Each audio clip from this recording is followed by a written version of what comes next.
Boa noite, meus irmãos, sejam bem-vindos. Boa noite, João Gonçalves, está tudo bem? Boa noite ou boa tarde, para vocês é um pouco ainda mais cedo, mas sim, já devem ser 7h30 da tarde aí, não é?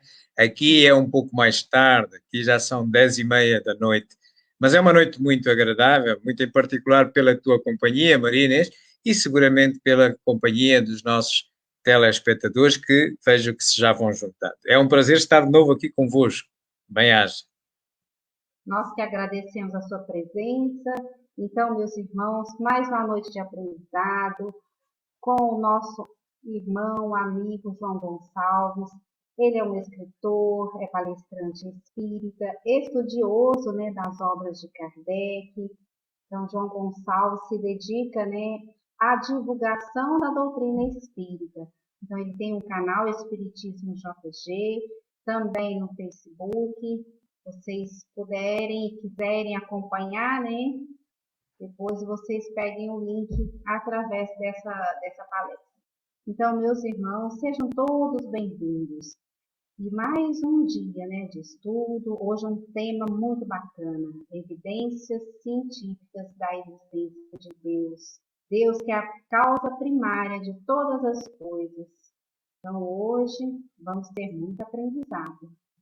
E, primeiramente, vamos fazer a nossa prece. Eu convido a todos, meus irmãos, a elevarem seus pensamentos, fecharem seus olhos.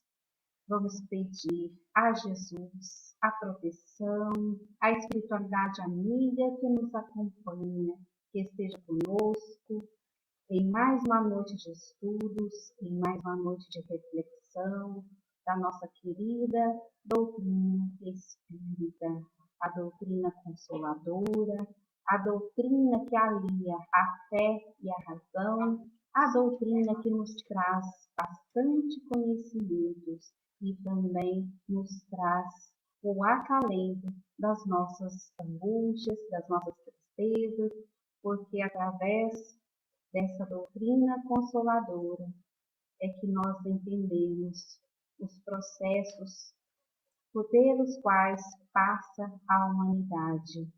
É através da doutrina espírita que nós possamos acalentar, consolar e elevar nossos pensamentos para ajudar o nosso próximo ao entendimento, à descoberta da espiritualidade. Então, meus irmãos, elevemos nossos pensamentos e com imenso sentimento de gratidão, damos início a este trabalho de hoje, pedindo a Jesus, ao nosso Mestre querido, a Mãe Santíssima e toda a espiritualidade, ser conosco, agora e sempre. E assim seja. Então vamos lá, João Gonçalves tem toda a palavra com você. Meus irmãos, se tiverem alguma dúvida, alguma pergunta, né, vocês podem colocar no chat, que eu vou colocar para o João responder, né, que com todo carinho ele vai estar aí sanando as nossas dúvidas. Então, fiquem à vontade. E também vou colocar, hoje eu não vou deixar para cumprimentá-los no final, vou colocando sempre ali para o nosso irmão ver quem está assistindo, quem está conosco. Sejam todos bem-vindos.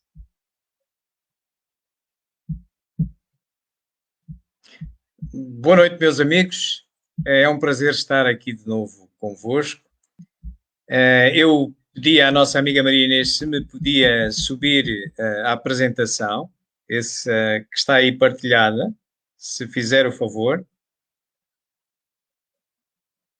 Maria Inês, pode subir a apresentação, por favor? Tá bom. Se fizer o favor. Ok.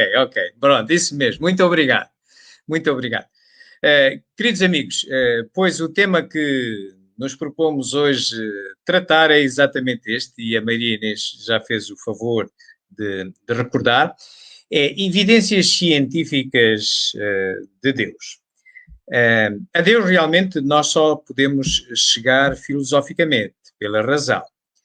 Contudo, nós chegamos à conclusão que ele existe verificando que há umas leis que regem a obra dele, que estão muito exatas e indiciam que alguém tem que ter programado isto.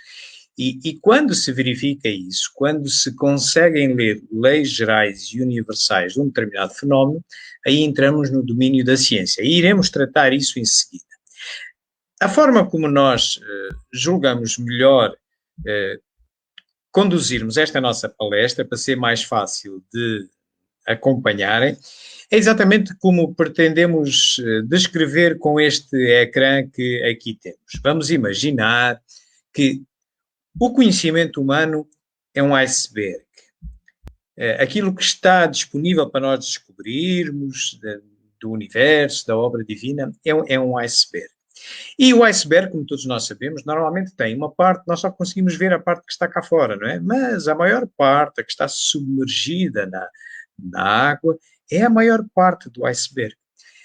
E está oculta para que nós vamos à procura dela, para nós a descobrirmos. Ora bem, no fundo do iceberg está a fonte do conhecimento. E a fonte do conhecimento, para o homem, é sempre através da razão, é sempre através da filosofia, que é, tal como chamou o pai da filosofia, a crença verdadeira justificada. Por isso mesmo, nós de início vamos mergulhar no mais fundo que pudermos do iceberg, na raiz do conhecimento, na filosofia, e tentar descobrir aí os conceitos filosóficos do Espiritismo, entre os quais se insere este Deus como a base filosófica maior desta filosofia e ciência espírita. Depois de o localizarmos, entre os vários a que o Espiritismo se dedica na sua investigação, como estamos a falar de evidências científicas,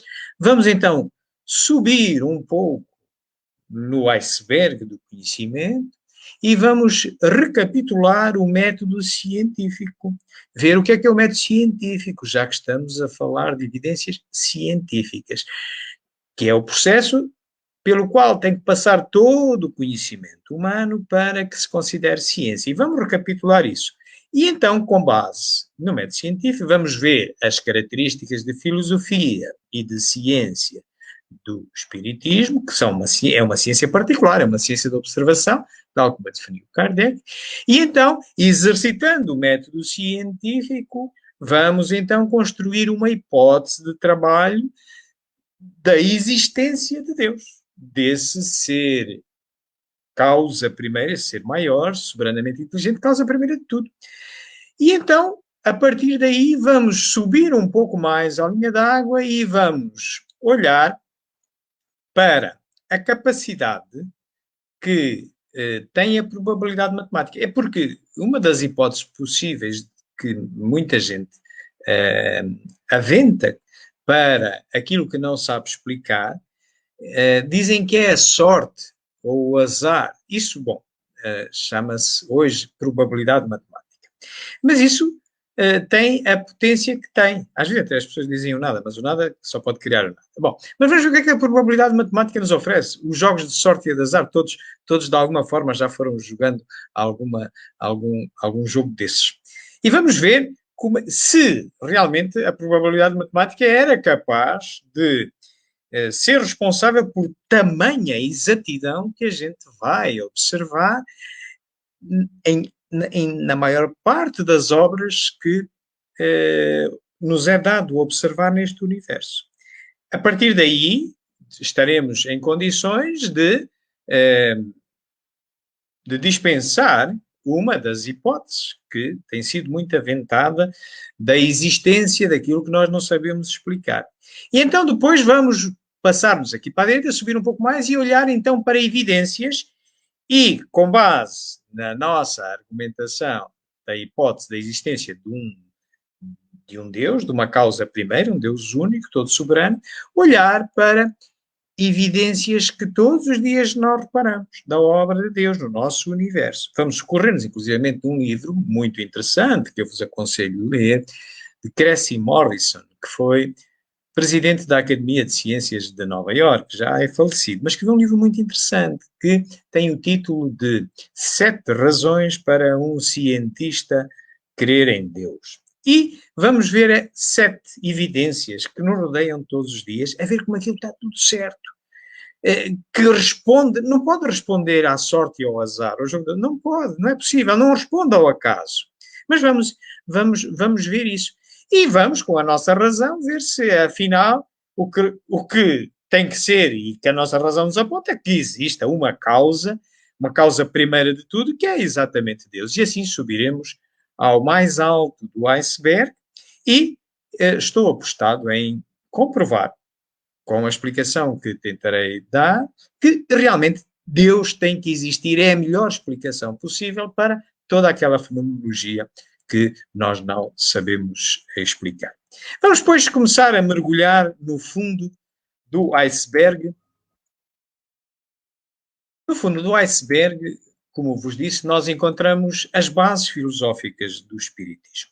Todas elas as podemos encontrar, a sua justificação pela razão, nós podemos-las todas encontrar neste livro, que é o primeiro livro cronologicamente da codificação fundamental espírita, de entre 11 obras. A codificação fundamental espírita, como devereis saber, consta de 11 obras, não é tão somente o chamado Pentateuco, as cinco básicas. Não, tem mais 3 de iniciação e mais 3 especializadas. São 11 no total. É Kardec quem o diz numa obra que ele publica um mês antes de morrer, mês de março de 1869, que é o Catálogo Racional para se fundar uma Biblioteca Espírita, onde no primeiro capítulo nós encontramos as obras que ele considera fundamentais, chama-lhe mesmo obras fundamentais para se fundar uma Biblioteca Espírita. O mesmo é dizer, para se estudar Espiritismo, para se ensinar Espiritismo. Uma delas é o Livro dos Espíritos, necessariamente, mas são 11 e não só 5, nem só o Livro dos Espíritos. Portanto, mas neste Livro dos Espíritos, que é uma obra de caráter filosófico e científico também, encontramos lá as justificações de todas as bases filosóficas sobre as quais investiga a filosofia e a ciência espírita, sejam elas em número que for. Por exemplo, se nós formos à Wikipédia portuguesa, vamos encontrar lá 19. Se formos à Wikipédia espanhola, vamos encontrar 12. Mas nós, para hoje, para esta palestra que hoje vamos fazer, é suficiente nós considerarmos estas 5 que aqui estão, que são muito comuns considerarem-se, na maioria dos estudos nas casas espíritas, que é a existência de um Deus único, a maior base filosófica, a existência do espírito, da comunicabilidade do espírito, da reencarnação e da pluralidade dos mundos. Destas 5, necessariamente Deus é a maior, é a que nos interessa hoje estudar e é aquela que apenas tem natureza filosófica. Sempre foi assim, é assim e sempre será assim. E porquê? Porque Deus guarda connosco, ou nós guardamos com Deus, uma relação tipo pintor e quadro. Isto é, nós somos os quadros de Deus, ele é o pintor. O pintor, Deus, pode ensaiar as tintas, ler as leis gerais e universais da combinação das tintas para obter uma determinada cor com que vai pintar o quadro, pode ensaiar a tela, enfim, pode levar a um laboratório, pode experimentar. Mas nós, o quadro, ao pintor, não conseguimos fazer nada, certo? Portanto, nós a Deus não conseguimos fazer nada. Mas podemos intuir, deduzindo, olhando para a obra dele, que tem que existir uma causa. Quando a ciência vai deduzindo na sequência de efeitos e causas, dos efeitos vamos remontando à causa, vamos andando para trás deste efeito, está uma causa. Mas esta causa, por sua vez, é efeito de uma outra causa anterior. Assim, sucessivamente, até chegarmos à primeira onde a ciência e o conhecimento já não conseguem identificar uma causa, mas continua a existir. Aí está Deus, chamemos o nome que a gente chamar. Deus, Alá, Brahma, causa primeira, arquiteto, o que a gente quiser. É essa causa primeira, que é esta, que é Deus. Portanto, mas essa só tem natureza filosófica, porque onde é que ela está para nós a levarmos a um laboratório, para a ensaiarmos, para compararmos, medirmos como, se ele é único, Estão a ver? Quanto às outras, o espírito, comunicabilidade dos espíritos, reencarnação e cuidados mundos, sim, já têm natureza filosófica e também científica. O espiritismo, no tempo de Kardec, fundamentalmente recorreu ao controle universal do ensino dos espíritos, que é uma técnica de validação científica dentro das ciências de observação, como iremos ver no caso desta. Mas há outras similares, como a astronomia, e nós iremos ver. E, portanto, nós temos evidências dessas, isto é, uma série de mensagens corroboradas por vários médios e vários espíritos e que confirmam exatamente a existência do espírito, da comunicabilidade dos espíritos, da reencarnação, da pluralidade dos mundos.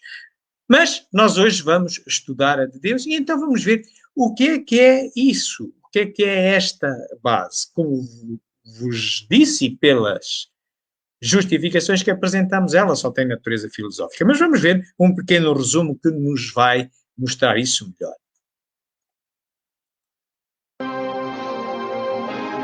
A história da ideia de Deus mostra-nos que ela sempre foi relativa ao grau de intelectualidade dos povos e de seus legisladores. Na antiguidade, Júpiter empunhava o raio, Apolo conduzia o sol, Netuno senhoreava os mares, mas se de um lado a ignorância havia humanizado Deus, a ciência lhe confere dimensão mais inteligente e, portanto, mais próxima dos atributos da divindade.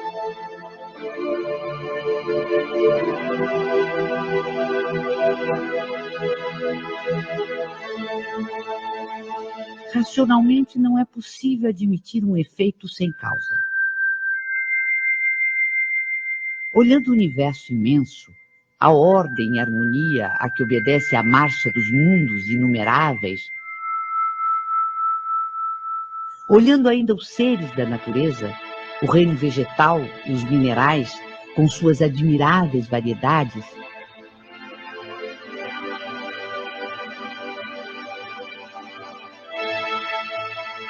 sondando também o mundo microscópico, com incontáveis formas unicelulares, toda essa imensidão, profusão e beleza nos obriga a crer em Deus como causa necessária. O feto não pode conhecer a dimensão de quem lhe dará a luz, da mesma forma que o homem é incapaz de perceber Deus em sua divina essência.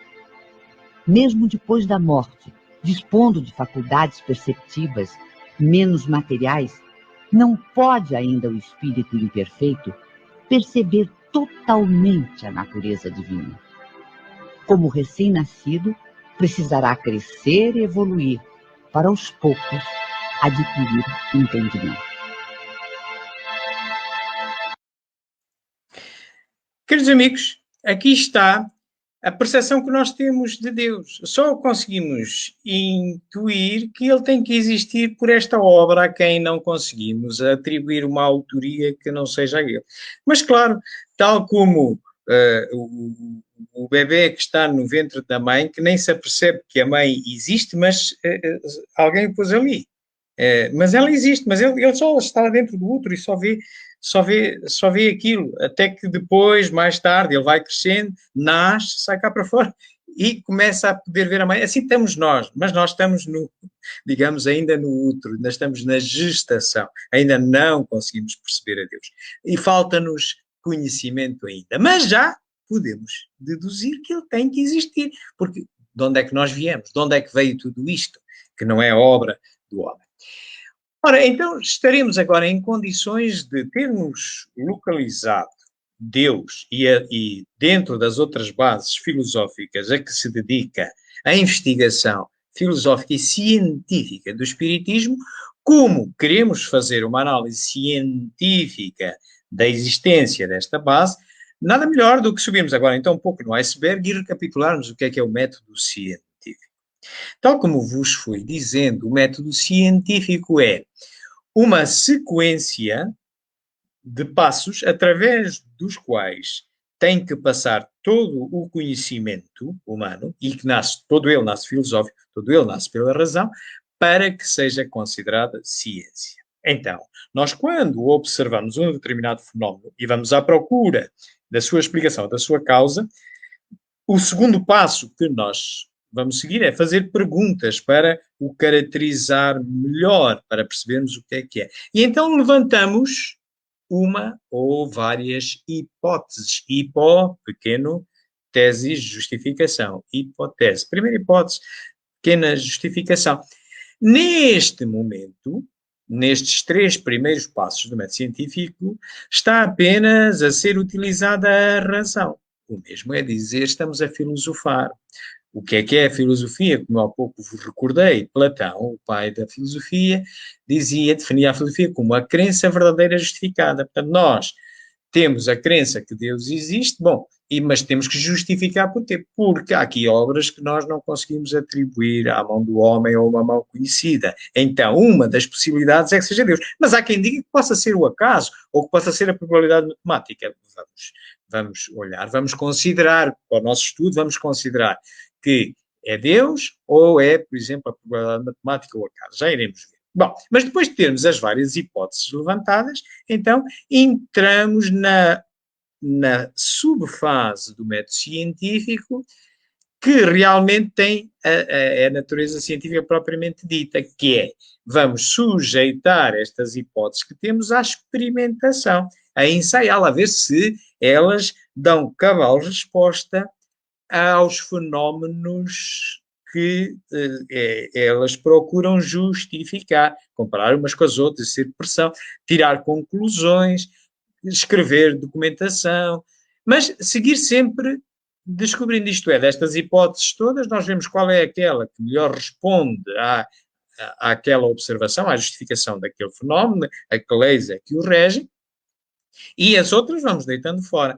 E essa melhor é promovida à tese. Passa-se de hipótese, primeiro pequeno, a tese. A melhor delas chega à tese. Mas nada tem de absoluto. Porquê? Porque tudo isto é um processo humano.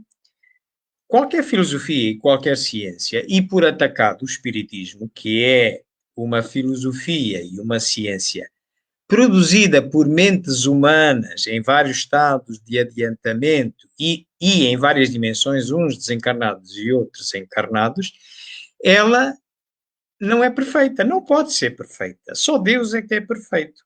A produção humana, nós somos imperfeitos, embora a nossa inteligência possa ser perfectível. Então, à medida que nós vamos sabendo mais, nós vamos melhorando e trocando novas verdades. Por isso, nenhuma ciência, nem nenhuma filosofia trabalha com a verdade absoluta, porque é inapreensível para o homem, não tem capacidade para isso, mas trabalha apenas com a busca contínua da verdade. Portanto, nós, em boa verdade, nesta altura, o que nós estamos a fazer é comprovar aquela crença verdadeira justificada. Já tínhamos uma justificação, isto tem que ser Deus, não pode ser, por exemplo, o acaso, mas agora há que comprovar porquê. Pelo menos confirmar que então, porque há aqui toda um pré-determinismo, uma exatidão nas leis que não é possível, não conhecemos uma outra justificação, uma outra autoria para isso. Portanto, é isto que dá a natureza científica ao espiritismo. O espiritismo foi definido por Kardec. Kardec deu 2 definições do espiritismo, numa das obras fundamentais da codificação espírita, mas é uma obra de iniciação, que é o que é o espiritismo. Se forem ao que é o espiritismo, no preâmbulo, encontram as 2 únicas definições que Kardec dá do espiritismo, em que ele diz que é uma ciência de observação. E que, como ciência, estuda as relações entre o mundo físico e o mundo espiritual. E do estudo dessas relações, ele retira consequências morais, mas de filosofia moral, porque o espiritismo obriga-se a justificar o que é bem e o que é mal. Ora, isto é filosofar, é justificar uma crença verdadeira. Aos dias de hoje, com o desenvolvimento da filosofia de há 2 séculos, esta parte hoje chama-se ética. Se vocês forem qualquer dicionário, vão encontrar como sinónimo de filosofia moral ética. Portanto, hoje poder-se-ia fazer uma definição mais de acordo aos nossos dias, que é: o Espiritismo é uma filosofia de base científica e consequências ético-morais. Portanto, ele tem essa definição de ciência de observação. Depois tem uma outra em que é mais voltada mesmo só para a ciência, em que ele diz que é a ciência que estuda a origem, a natureza e o destino dos espíritos, bem como das suas relações com o mundo espiritual. São estas as duas únicas definições que Kardec deixou, e devo-vos lembrar que às vezes vê-se pessoas definirem o espiritismo usando religião. Não é de Kardec essa definição. Kardec nunca considerou nas definições que deu religião. Não é de Kardec, ok? Sim, Kardec reconheceu que filosoficamente havia pontos de contacto espiritismo com religiões, porque estudam exatamente questões comuns, ou seja, o espírito, Deus, enfim, mas porque não tem a forma nem o rito das religiões, e eu considero como sendo uma filosofia moral. Portanto, só para vos recordar, para que não haja equívocos, convém nós conhecermos bem a codificação fundamental espírita, e que é para percebermos bem o que é o espiritismo. Ora bem, porquê é que ele diz que é uma ciência de observação? O que é, por exemplo, uma ciência de observação? Vamos olhar para uma ciência conhecida, de observação, mais ou menos todos conhecem, a astronomia. A astronomia é também uma ciência de observação. E como é que se dá a natureza científica às observações na astronomia? Vamos imaginar que eu sou um astrónomo.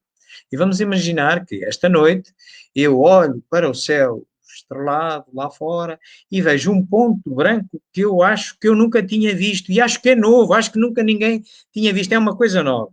Bom, e eu então vou pegar na minha luneta, no meu telescópio, e vou apontar para esse pontinho branco.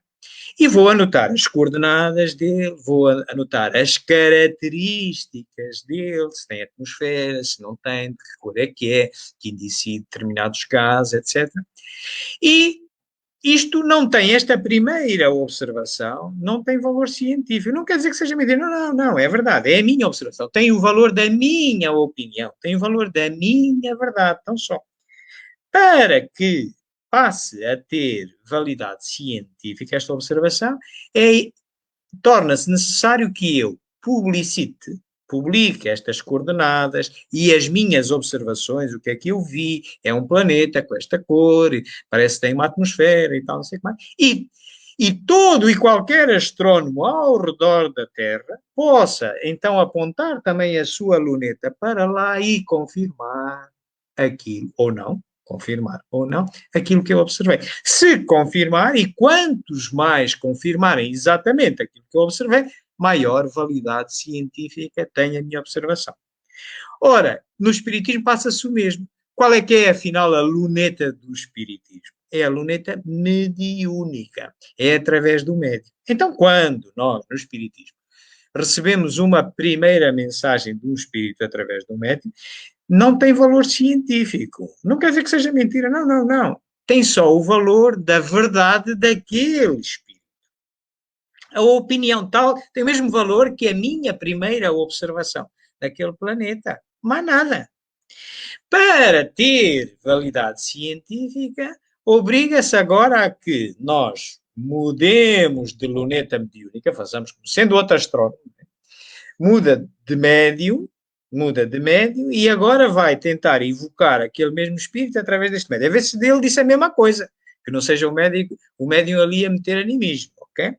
Diz a mesma coisa. Ótimo, pelo menos já confio. Então agora vamos mudar, se o assunto é de caráter geral, vamos mudar de médium outra vez e agora vamos evocar outro espírito, perguntando-lhe a mesma coisa, a ver se coincide nas opiniões que nos está a dar.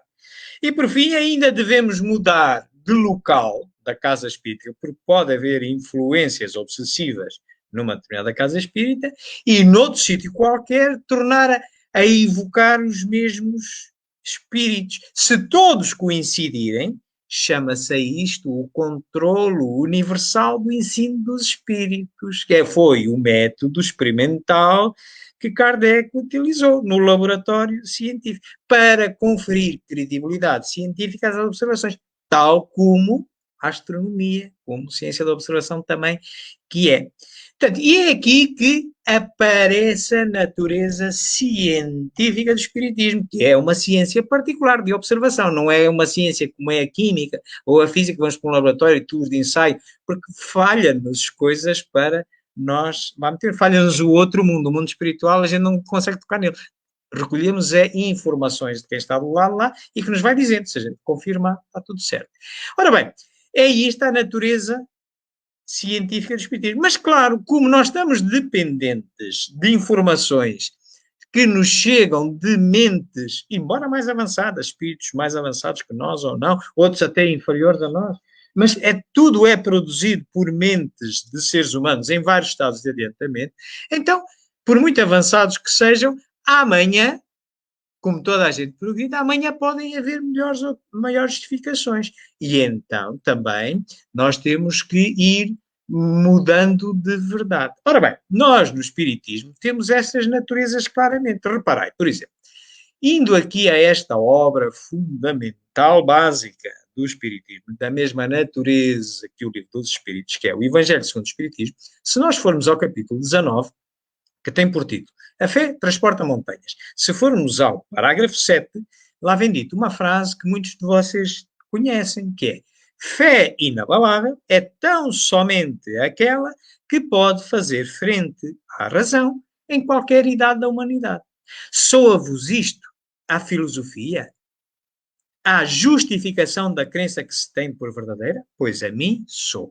Mas quando vamos para dentro do laboratório espírita, usando a ferramenta mediúnica, se nós formos a esta obra também da codificação fundamental básica, o Livro dos Médiuns, que é uma obra de natureza essencialmente científica, porque contém lá as leis gerais e universais de todas as capacidades mediúnicas que Kardec, há quase 2 séculos, se apercebia que existiam, hoje já existem outras também, mas está lá tudo.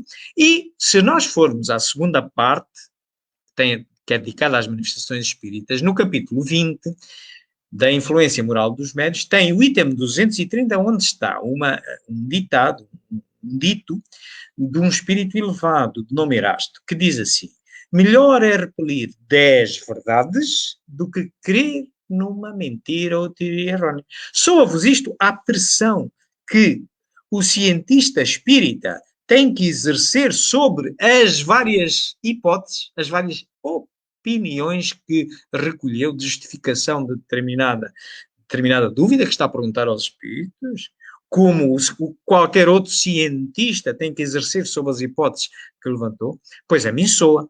Portanto, aqui está a natureza científica do espiritismo. Mas qualquer ciência, como vos disse, não trabalha com a verdade absoluta, impossível. E o espiritismo tampouco. Porque é uma obra humana, não é uma obra de Deus. O espiritismo não é uma obra de Deus. Deus quer que o homem o descubra e entenda a sua raiz, o estudo, deu-lhe a inteligência para isso. E nós vamos descobrindo.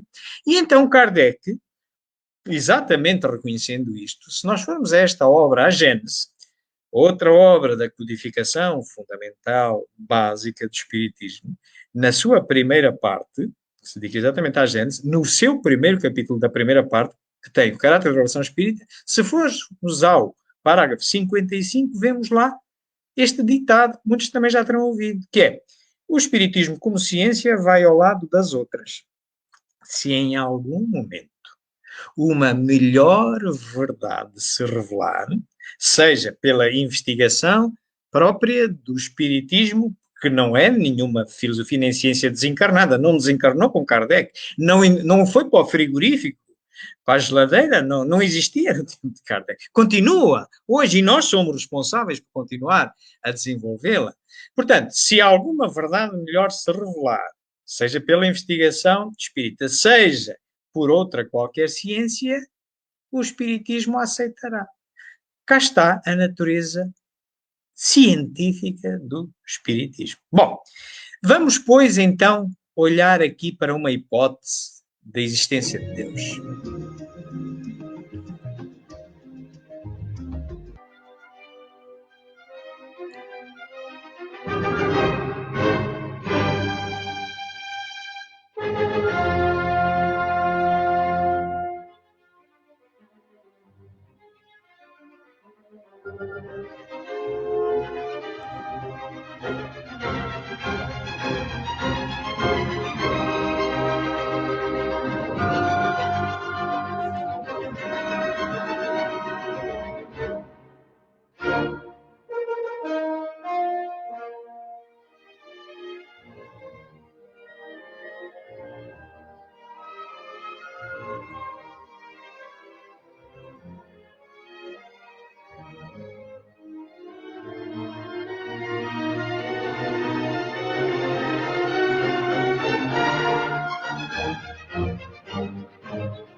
Queridos amigos, perante aquela observação que fizemos, nós começamos a correr o método científico, observamos aquelas obras todas, que nós vimos ali o universo imenso, onde nós só somos um grãozinho de areia. E claro que quem é que criou aquilo tudo? Tem que haver uma causa para aquilo. Aquilo que não é obra do homem tem que ser obra de Deus. Se o universo é obra de Deus, então Deus existe. É esta a nossa hipótese de trabalho. Vamos, pois, então, agora com esta hipótese que nós levantamos, embora admitindo que possa haver outras justificações, como seja, por exemplo, o acaso, a probabilidade matemática, vamos agora sujeitar esta nossa hipótese em que tem que haver uma causa primeira, um Deus único, chamemos o nome que a gente chamar, que determinou como tudo isto funciona, aquilo que nós não sabemos explicar. Mas vamos ver, por exemplo, aqueles que acham que pode ser obra do acaso, pode ser obra da probabilidade matemática. Vamos então olhar para a potência da probabilidade matemática. Vamos dar aqui um exemplo simples para se perceber bem. Imaginemos que nós temos 10 moedas, sejam de euro, sejam de real, sejam de francos, o que a gente tiver, não interessa que moeda que é. Vamos numerá-las cá numa caneta e vamos escrever, vamos numerá-las de 1 a 10. E vamos meter no nosso bolso. Agora, pergunto eu, qual é a probabilidade matemática, o acaso a funcionar, a sorte ou o azar, de eu meter a mão no bolso e tirar a moeda número 1?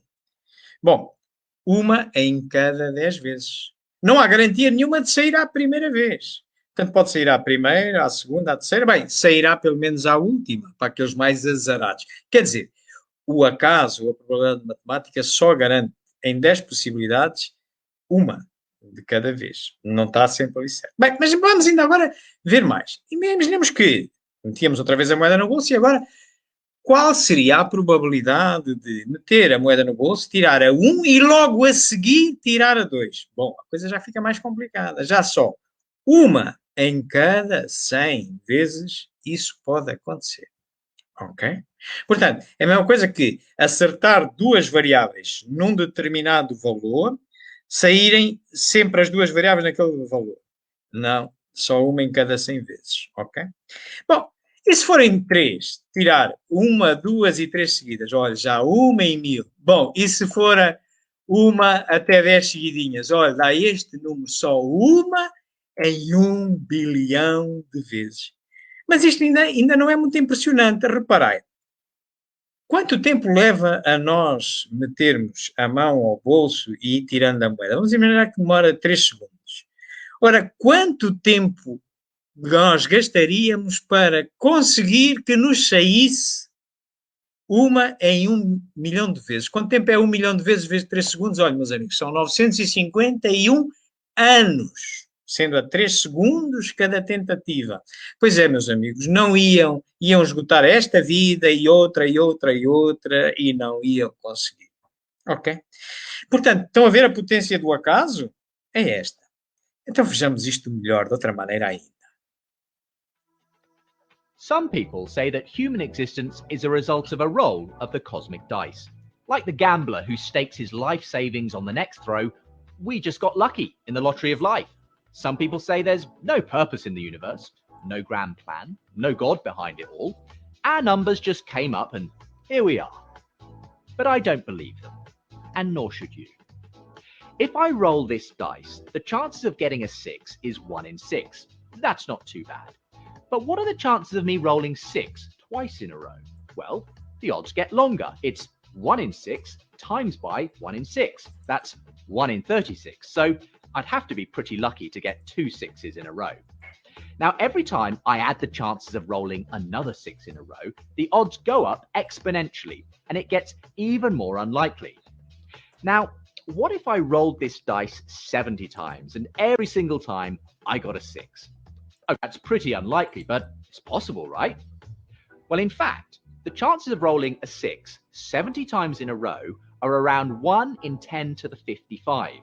That's a 1 with 55 zeros after it. Now, just to put that in perspective, how long would I have to stand here rolling this dice, allowing about 5 seconds per roll, before hitting that lucky streak and rolling 76s in a row? Well, I had a mathematician friend work it out for me. On average, you would have to continually roll this dice for 100 trillion, trillion, trillion, trillion, trillion, trillion, trillion, trillion, trillion, trillion years before your numbers come up. That's a long time. What if you applied that thinking to us? What are the odds of us being here? Now, the odds of rolling 76s in a row, 1 in 10 to the 55, as it happens, those are the same odds of something called the expansion rate of the universe being just right for the existence of us here today. From the moment of the Big Bang, when our universe began to rapidly expand, the rate of that expansion was exquisitely finely balanced. Any faster, and the universe would have expanded too rapidly to allow the formation of chemicals, atoms, stars, and galaxies. Any slower, and the universe would have collapsed back in on itself. But as it happens, the universe expanded at just the right rate to allow for life to develop in the future, for us to be here. It hit 70 rolls of the number 6 in a row, first time. And the expansion rate of the universe is just one among 30 or so other incredibly sensitively finely tuned constants and fundamental forces in the universe that must be just the way they are for the universe to be able to produce us. So let's imagine if I went ahead and rolled this dice 70 times, and what do you know, every time it came up 6. No waiting for trillions upon trillions of years, first time. Beginner's luck? Hardly. You would assume that I must have rigged it. Maybe the dice are loaded, maybe there are 6s on every side. It can't be chance. Now let me ask you, why would we assume that this universe with us in it, which is actually way more improbable than my 70 rolls, is just a result of chance? The fact that we're here shows that someone's loaded the dice. In fact, maybe there's no dice at all. What if the evidence points to this life-permitting universe actually being the product of an intelligent mind which intended for us to be here? Believing in God isn't a delusion. It's a perfectly reasonable conclusion when we look at the fingerprints on our universe.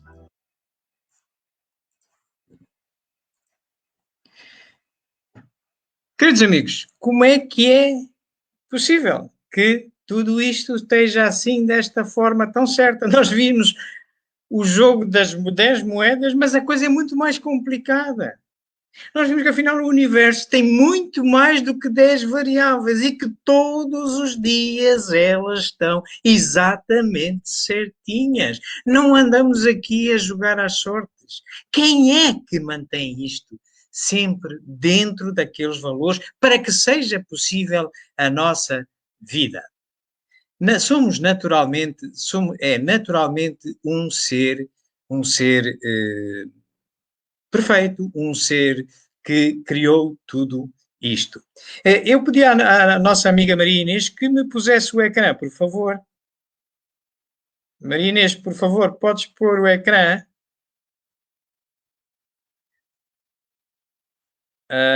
Ok, e podes-me pôr também a minha cara, por favor? Não? Ecrã e cara, pode ser? Okay. É uma forma, mas talvez pôr-me a mim mais... Exato, muito obrigado, muito obrigado. Ora bem, nós tínhamos visto a probabilidade matemática, tínhamos visto a capacidade da probabilidade matemática, estamos agora em condições, então, de olhar para uma série de evidências do nosso universo. E tal como vos disse, nós vamos nos socorrer desta referência, deste livro, escrito por Cressy Morrison, presidente da Academia de Ciências de Nova Iorque, 7 razões para que um cientista acredite em Deus. Aconselho-vos a ler se puderem. E ele elenca questões relacionadas com o nosso planeta, a Terra, a vida, o instinto, a inteligência, os genes, os ecossistemas, a imaginação. Vamos olhar exatamente para fenómenos da nossa Terra, por exemplo, como sejam as suas características, e vamos indagar-nos de onde é que isto vem, quem é que fez isto, quem é que mantém isto. E podemos olhar aqui para todas estas características, desde a estratosfera à inclinação da Terra, passando pela crosta, temperatura, enfim. Vamos começar aqui pela nossa atmosfera.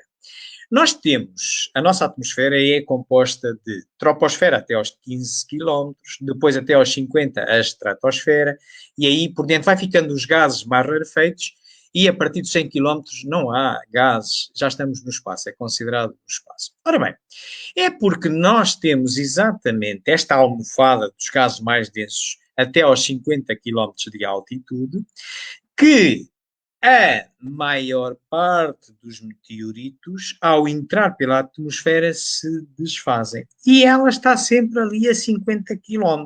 É que se ela estivesse, por exemplo, a 40 km, provavelmente já tínhamos sido extintos como foram os dinossauros.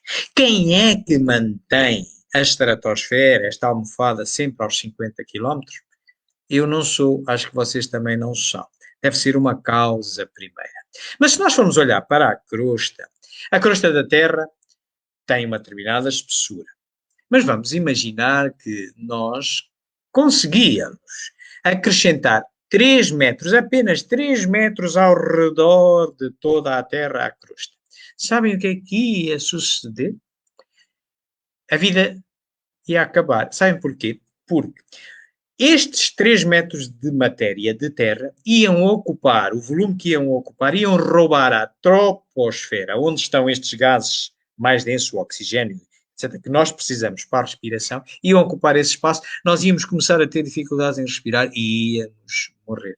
Mas não, a crosta está ali naquela espessura, sem mexer, não andar aqui a baloiçar mais 3 metros para cima ou 3 metros para baixo. Quem é que fez isto? Nós podemos olhar desta mesma maneira para a profundidade dos oceanos. Os oceanos têm uma profundidade média.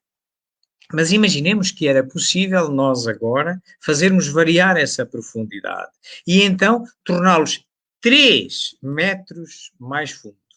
Sabe o que é que ia acontecer? Olha, pelo menos a vida vegetal ia terminar e ao longo do tempo ia acabar a nossa vida. Porquê? Porque, reparei, se todos os rios levam água para o mar, se nós escavarmos mais o grande depósito que são os mares, então mais água vem dos rios para o mar. Então o que é que acontece aos continentes onde passavam rios? Vão ficar secos. Menos água, menos umidade. Se vão ficar secos, o que é que vai acontecer às plantas? vão deixar de ter água, vai deixar de haver plantas para o cultivo, para a saúde humana. A nossa saladinha é das primeiras a ir-se embora, mas ainda mais grave é que, não havendo plantas, não vai haver a função clorofilina, que transforma o dióxido de carbono em oxigênio, que é necessário à nossa respiração, à nossa vida. Então, íamos começar por não ter vegetais para nos alimentar e íamos depois morrer por envenenamento do dióxido de carbono. Quem é que mantém isto sempre naquela profundidade média? Eu não sou. Mas olhemos para a temperatura. Reparei, a nossa Terra está exatamente a 149 milhões e meio de quilómetros do Sol. E gira numa órbita à volta do Sol sempre a essa distância. E por isso nós temos esta temperatura agradável, onde é possível a vida humana. Ela não é possível, por exemplo, em Marte, que está muito mais longe, e nós temos agora lá uns rovers, e veem que a vida humana, tal como a concebemos, não é possível lá, porque é muito frio. E mais longe ainda, Plutão, mais frio ainda. Tal como também, se nós estivéssemos onde está Vênus, que são 400 graus de temperatura, não é possível, não se aguenta lá nenhum ser humano.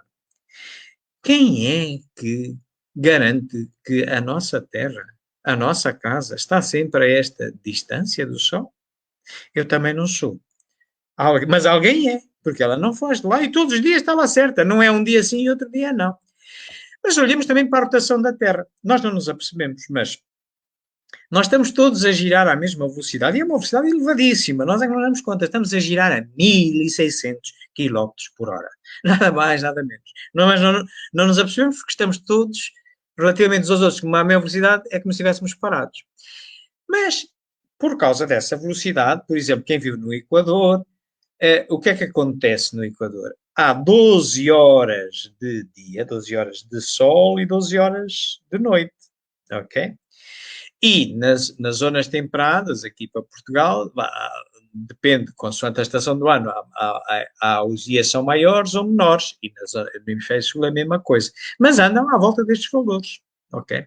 Vamos imaginar agora que nós conseguíamos reduzir a velocidade da Terra de 10 vezes. Passar de 1600 km por hora para 160 km por hora. Uma velocidade do nosso carro, já fora dos limites legais, mas pronto, ok?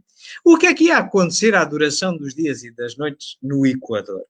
Olha, iam ter 120 horas de dia, né? Ia mais devagar, né? 120 horas de sol. Bem, o que é que ia acontecer com 120 horas de sol?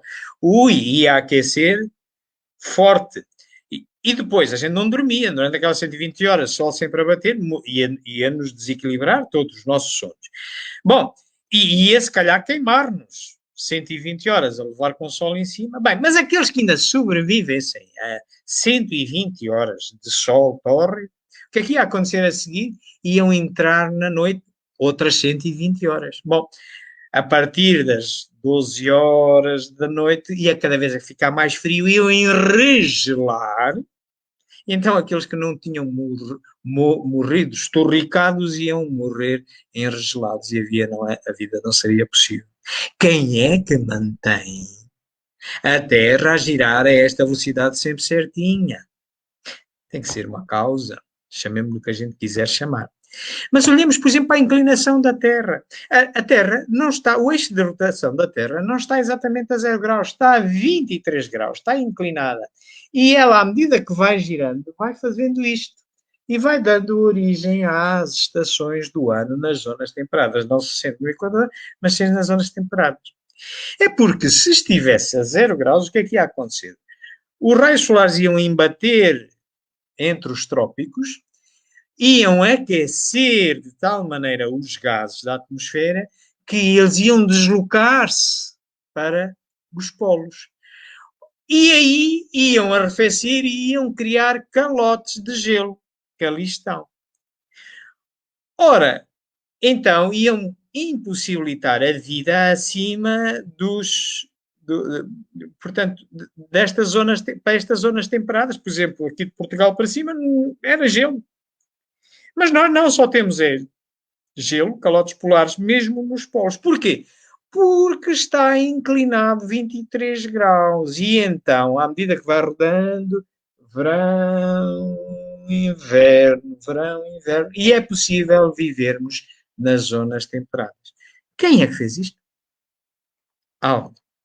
Algo foi. Eu não fui, o homem não foi.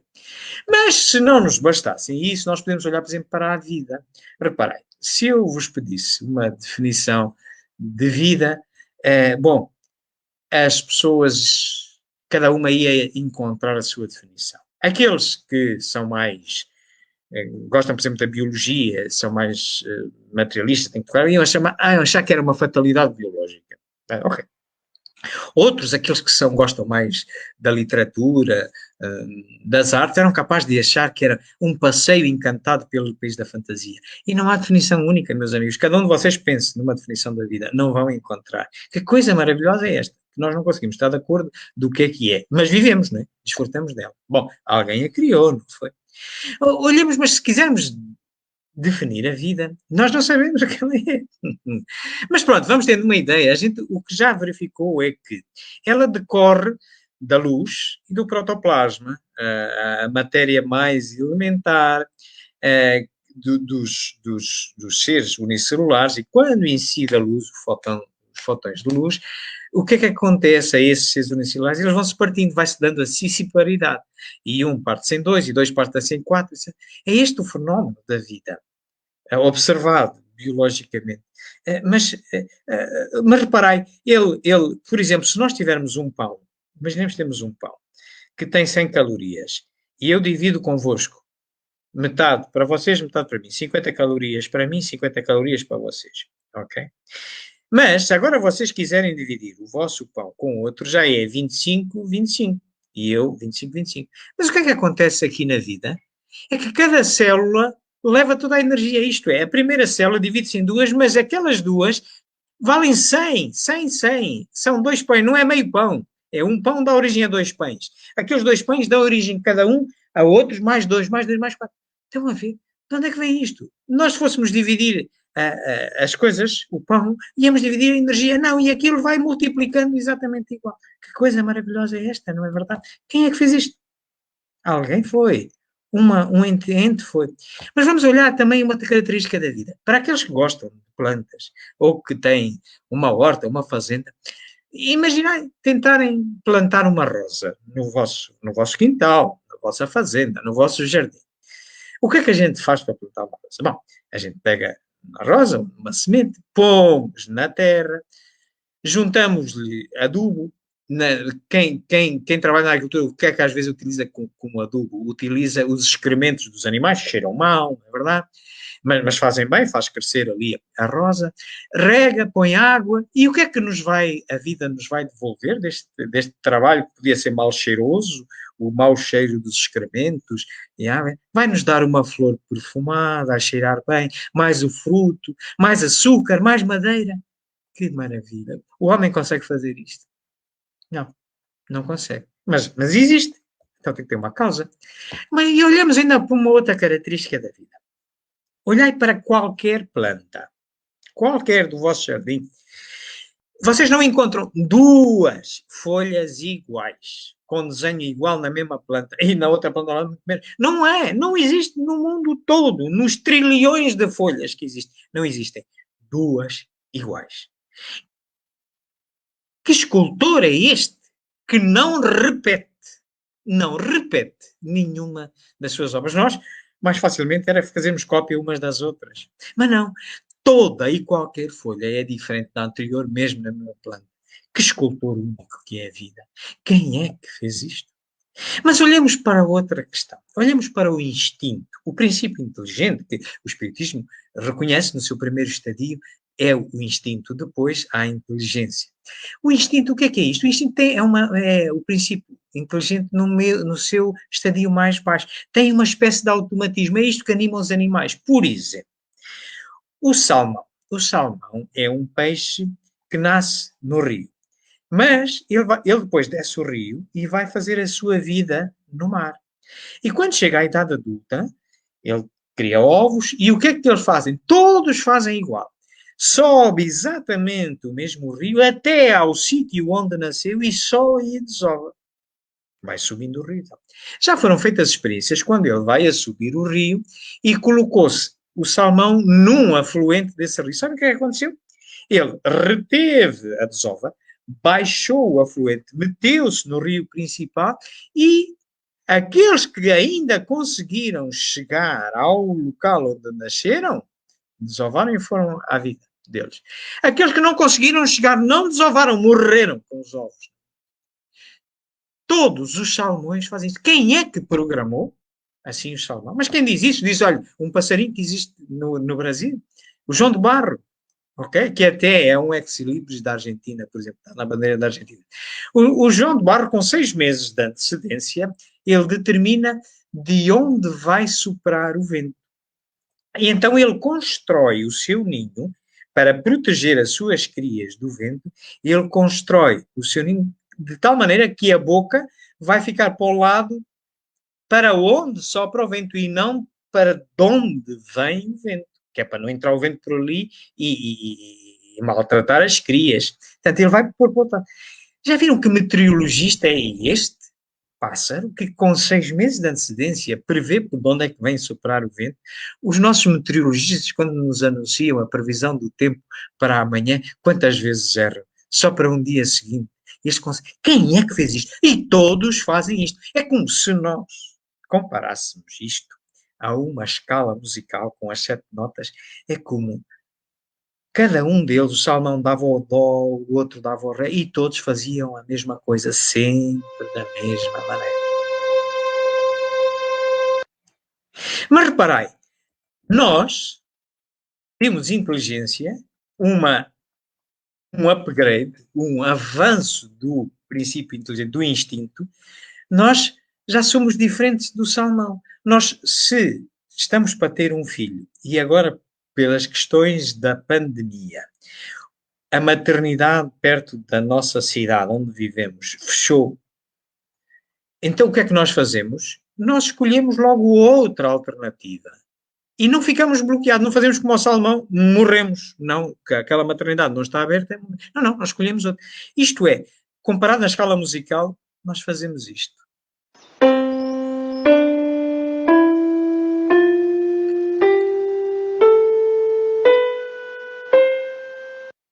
Isto é, nós tocamos todas as notas e ainda fazemos concertos. Quem criou-nos assim? Quem criou a inteligência? Mas olhar para outra característica muito interessante. Nesta época atual em que se fala de miniaturização, nós temos os telemóveis, têm uma grande capacidade de memória, os computadores, etc. E nós vemos o nosso computador cada vez é mais pequeno, o disco rígido, o disco duro, e cada vez leva lá mais coisas. Mas, reparem, nós somos 7 mil milhões de pessoas encarnadas hoje na Terra. E vocês já ouviram todos falar do genoma humano, né? Portanto, nós temos uma descrição, nós também somos iguais, somos como as folhas, todos somos diferentes. E o genoma de cada um de nós tem uma sequência de 30 mil pedaços de informação. Vezes 7 mil milhões de pessoas, é muita informação. Mas toda essa informação, sabem onde é que cabe no espaço físico? De um dedal de uma costureira. Onde é que o homem tem esta capacidade de memorização? Ele vai evoluindo, vai cada vez conseguindo colocar mais informação em mais curto espaço. Mas colocar toda esta informação num dedal de costureira está muito longe ainda de o conseguir. Mas quem é que consegue isto? Quem é que fez isto? Mas uma outra coisa muito interessante são os ecossistemas. Vamos nos socorrer de uma evidência real, algo que aconteceu na Austrália. A Austrália, o continente australiano, é rodeado de água por todos os lados, como vocês sabem, ou Oceania, se quiserem chamar-lhe assim. E quando lá chegaram os colonizadores, os primeiros colonizadores europeus à Austrália, verificaram que o interior da Austrália era todo árido. Isto é, ela era rodeada por mar, mas os ventos que sopravam do mar para a terra, como não tinham nenhuma barreira natural, iam perdendo, à medida que iam soprando para o interior, iam perdendo a sua umidade, a brisa marítima ia perdendo a sua umidade e chegava seco ao interior. Por isso era árido o interior da Austrália. Porque lhe faltava ali uma barreira natural que fizesse subir o ar quente e úmido, fazê-lo subir, arrefecer, condensar, continuar a ir para o interior, criar nuvens e chover no interior.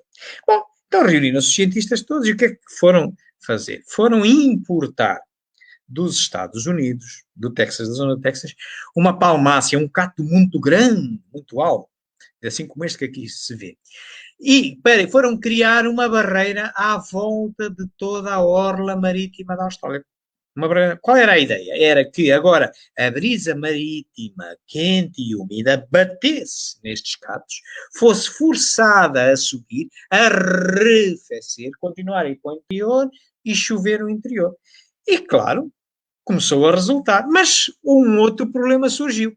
Como a Austrália não estava provida de um inimigo natural contra os catos foram-se desenvolvendo e então subitamente, está bem, a terra tornou-se arável, mas estava toda cheia de catos. Pior a emenda que o soneto, como se costuma dizer.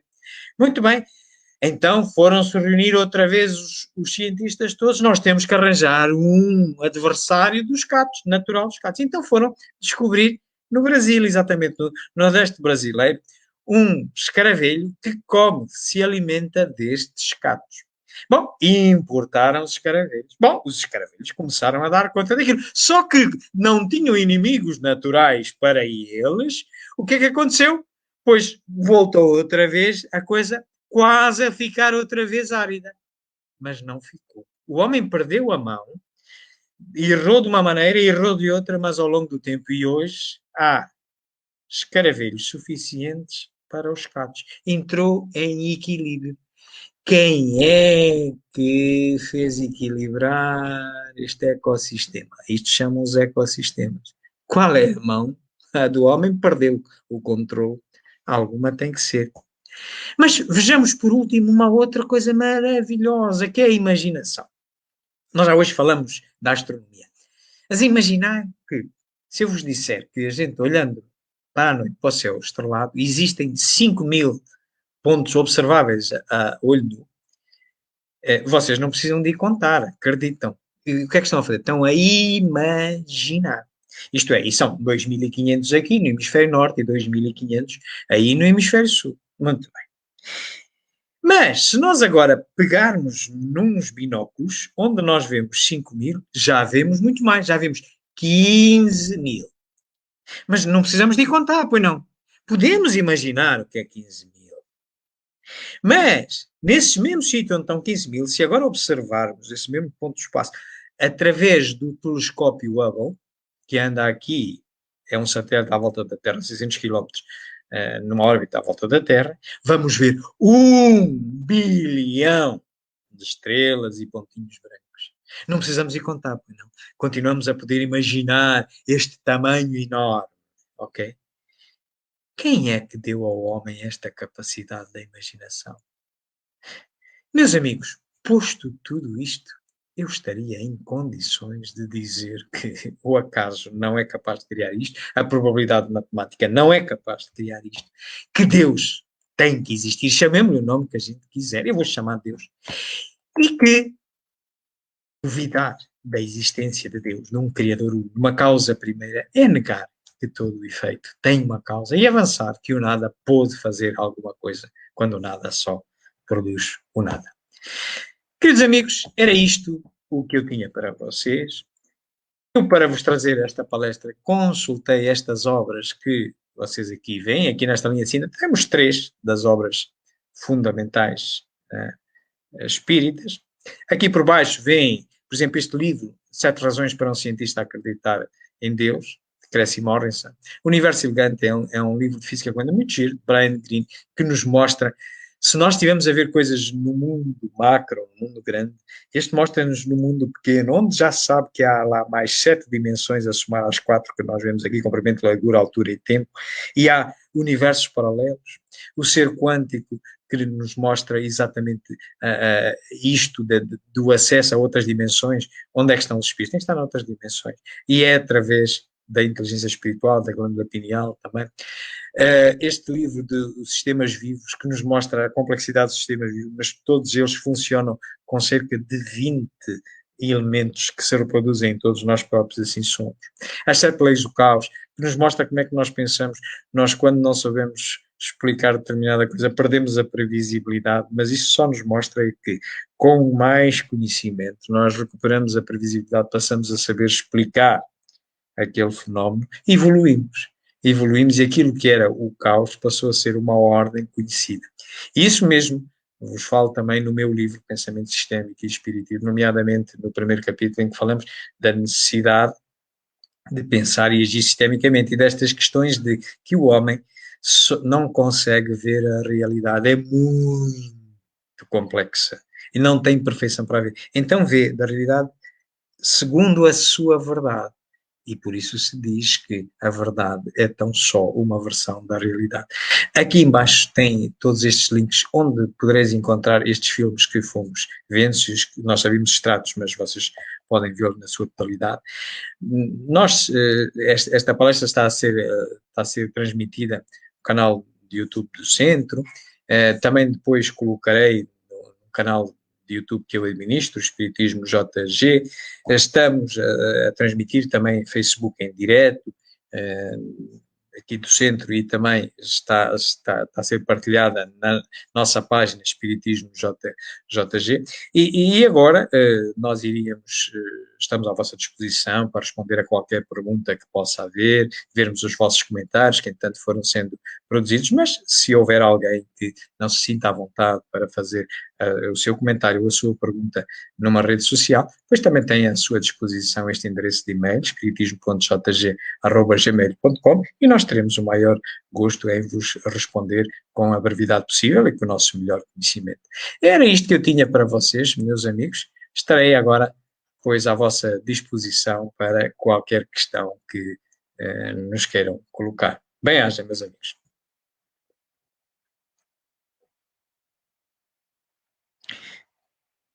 Vamos aguardar pela nossa querida amiga Maria Inês, que está controlando aqui. Tem que desmutar, Maria Inês. Tem o microfone mutado. Nossa, estou precisando fazer umas aulas, né? Nossa, o pessoal participou bem aqui, está te dando aqui, ó, parabéns, inúmeras áreas, realmente foi uma aula, né, meus irmãos? Ciência, tudo aí, né? Podemos enumerar várias vertentes do ensino, né? Porque a doutrina espírita é isso, né?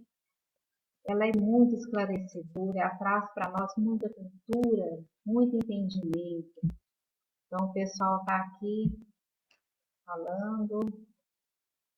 Eles não estão animados a fazer perguntas, mas provavelmente depois irão procurar, né, seu e-mail, porque a palestra de hoje abrangeu muito ensinamento. Nós precisamos realmente de estar estudando, ver a origem nossa, né? Porque Deus está ali o tempo todo, né? Vamos dizer assim, nos gerenciando, nos cuidando, e nós ainda temos algumas, né, de tanta beleza natural, de tanta coisa assim que nos escapa aos nossos olhares, ao nosso entendimento, às nossas observações. Então, meus irmãos, o estudo de hoje veio nos alertar para que nós possamos olhar um pouquinho mais adiante, nos enxergar como criaturas divinas que somos, né? Porque nós estamos dentro de um universo maravilhoso, olha. Amigos, vamos colocar mais alguma coisa aqui. Achar piada está aí a Gisele, aí no fim, Diz, como perguntar, não tem brecha, foi perfeito. Não, perfeito não. Deixa eu ver Só aqui. Deus. A A Gisele. Gisele.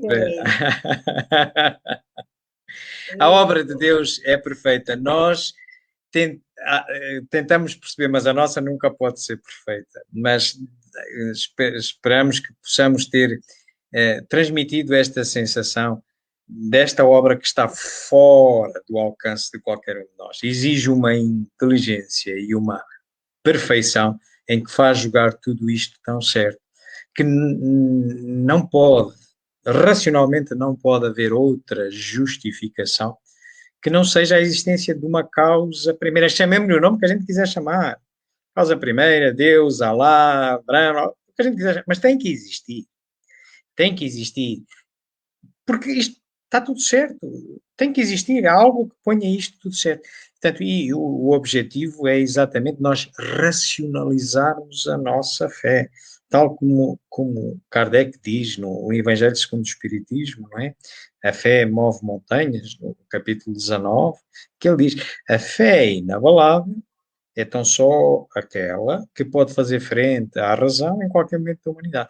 Portanto, é diferente nós dizermos Deus tem que existir porque quem é que fez isto? Quem é que coloca a rotação da Terra nesta velocidade? Quem é que criou os ecossistemas? Quem é que deu imaginação ao homem? Quem é que estabeleceu a diferença entre instinto e inteligência? Quem é? Quem é? E é uma justificação. Portanto, estamos a racionalizar a nossa fé. Estamos a enfrentar a razão. Do que a gente... eu acredito em Deus porque me dizem, porque me disseram, porque todos acreditam, porque o dirigente do Centro Espírita. Não, é diferente. A nossa fé racionalizada é esta. Até podemos gracejar dizendo, você acredita em Deus? E a gente pode responder, não, não tenho que fazer um ato de crença. Eu tenho a certeza que ele existe. Porque tem que existir. Uma coisa é, eu creio, estou a fazer um ato de fé. Outra coisa é dizer, não, eu tenho a certeza que ele existe. Não há outra solução. Tem que existir. Que outra justificação se poderia arranjar? Quem seria o autor de tudo isto? Chamemos-lhe o nome que a gente quiser. Não? É esta o que nós queríamos. Isso mesmo. Nós temos que crer, né, numa força maior. Então, ter fé, a gente ainda tem, assim, vamos dizer, agora a doutrina espírita vem trazer a certeza, né, João? É isso mesmo. É sem dúvida, e é por isso que ela é, primeiro, uma filosofia. Nós estamos a ver pela base, esta base filosófica maior de Deus, nós só lá conseguimos chegar pela razão. Nós não conseguimos pegar em Deus para levá-lo a um laboratório e explicar como é que ele funciona. É impossível. Onde é que ele está? Vamos medi-lo com o quê? Compará-lo se ele é único? Não podemos. Mas pela razão, justificando, quer dizer, quem é que fez aquilo? Se a qualquer efeito corresponde uma causa, nós remontando de efeito para a causa, vamos chegar a um momento em que o nosso conhecimento já não consegue identificar uma causa, aí está Deus. É engraçado que há um cientista de nome Max Planck, que é tido como o pai da física quântica, e ele tem um ditado muito engraçado, dizia, ele já faleceu, dizia que para o cientista, Deus está no fim dos seus discursos, enquanto que para um religioso Deus está no início. O que é que ele queria dizer? O religioso dava por certo que Deus existe, um ato de fé, enquanto que o cientista obrigatoriamente tem que chegar à conclusão, depois de procurar todas as soluções possíveis, tem que haver uma causa primeira. Chama-lhe o que a gente chama, que é Deus. Exatamente. Portanto, e quando nós temos esta segurança, e o Espiritismo é uma filosofia exatamente por isto, e é uma ciência também por isto, com esta particularidade da ciência da observação, que nós já vimos que carece de confirmar as informações que nos chegam do outro mundo. Enquanto o astrónomo está a ver este mundo, Mas mesmo assim tem que confiar nas observações que os outros fazem, e só coincidindo é que se aceita que sim, existe aquele planeta com aquelas condições, com aquela temperatura, etc. Também nós, o espírita, não pode acreditar na mensagem única que vem de um espírito. Também é a verdade dele, a opinião dele. Se for para escutar uma opinião, somos nós a conversar, está bem, mas quando a gente quer validar se aquela opinião traz algo de novo ou de controverso em relação ao que nós sabíamos, meus amigos, aí temos que ir para dentro do laboratório espírita e então temos que apanhar o controle universal do ensino dos espíritos e então ok, isto é diferente daquilo que sabíamos. Isto é uma coisa nova. Então vamos lá agora, outro médium, outra luneta. Vamos lá evocar o mesmo espírito, a ver se era mesmo um espírito ou não vá um dos médiuns estar eivado de animismo e criou ali uma interpretação.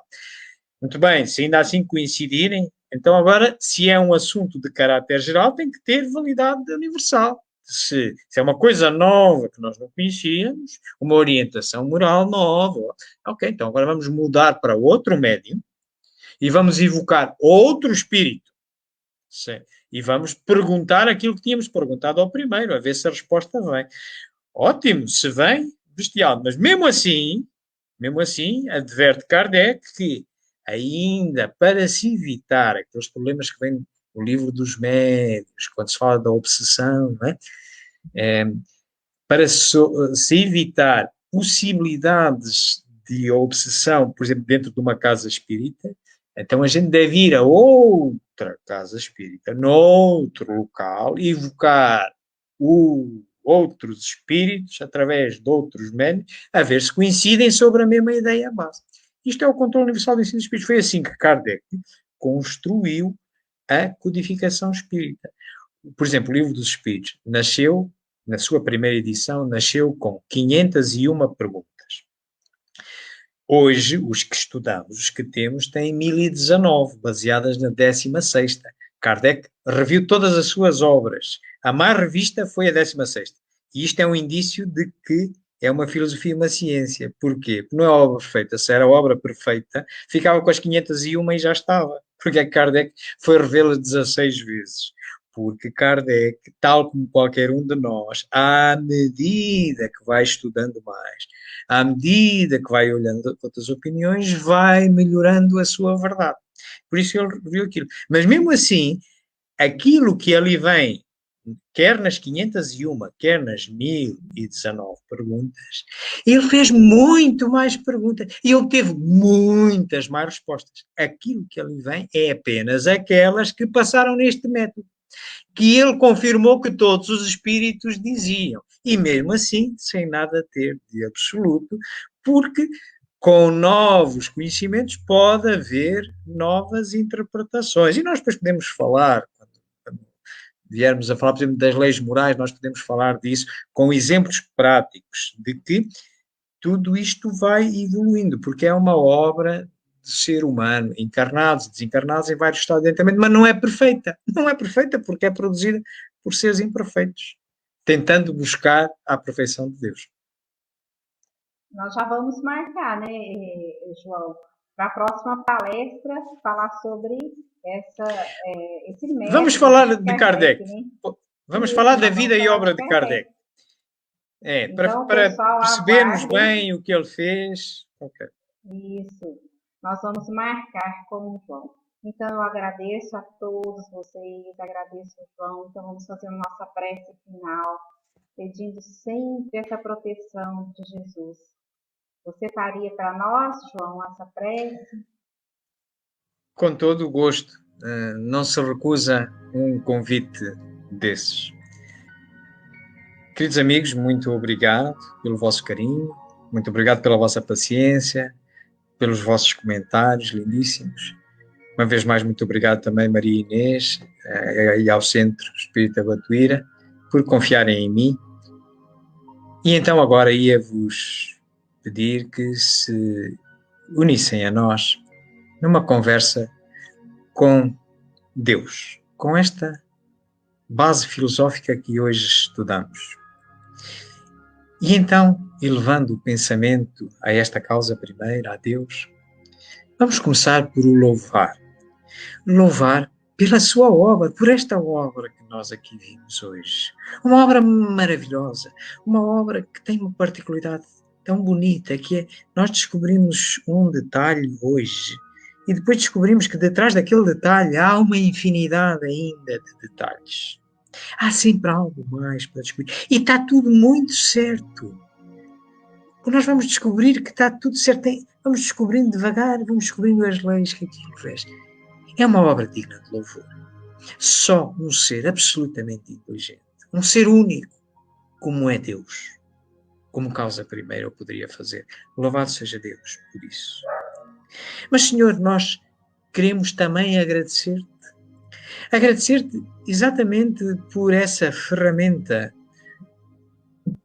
que a todos nos equipaste por igual, que é a nossa inteligência, que produz a razão para nós racionalizarmos a nossa fé, para nós estarmos seguros do que é o caminho do bem, para deduzirmos as consequências ético-morais e assim podermos progredir moralmente de forma mais fácil.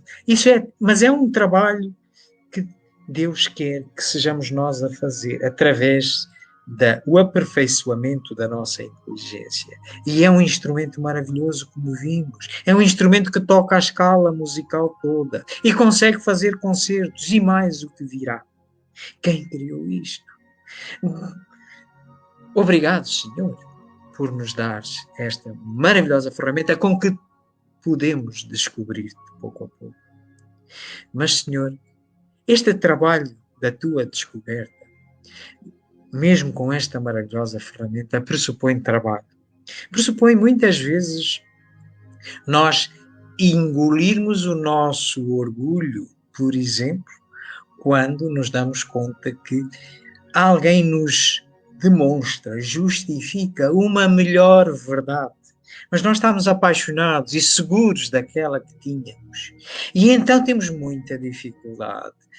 Nós já reconhecemos que aquela verdade do outro é melhor, mas o nosso orgulho e a nossa insegurança, quantas vezes nós não aceitamos. Jesus Cristo, por exemplo, acabou por ser crucificado porque trazia uma melhor verdade, uma melhor interpretação sobre a lei de Deus. E foi crucificado por isso. Graças a Deus hoje já não é assim, mas quantas vezes nós temos essa dificuldade? E porque nos recusamos muitas vezes a raciocinar e a reconhecer uma melhor verdade, o que é que nos acontece quando nos aparecem provas difíceis? Como é, por exemplo, agora a pandemia. Quantos de nós, olhando para a pandemia, julgam que a nossa vida se reduz a isto? E muitos até querem terminar a vida física antes, pensando que terminam alguma coisa. E não. A vida continua, apenas porque não percebem a natureza dos espíritos, a sua origem, a sua natureza e o seu destino. Então, nesses momentos, Senhor, vos pedimos, conhecendo as nossas imperfeições, que nos envies os nossos anjos da guarda, que nos envies a espiritualidade superior desta nossa casa espírita Batuíra e nos recordes de onde vimos, para onde vamos e o que somos. Bem-aja, meus amigos.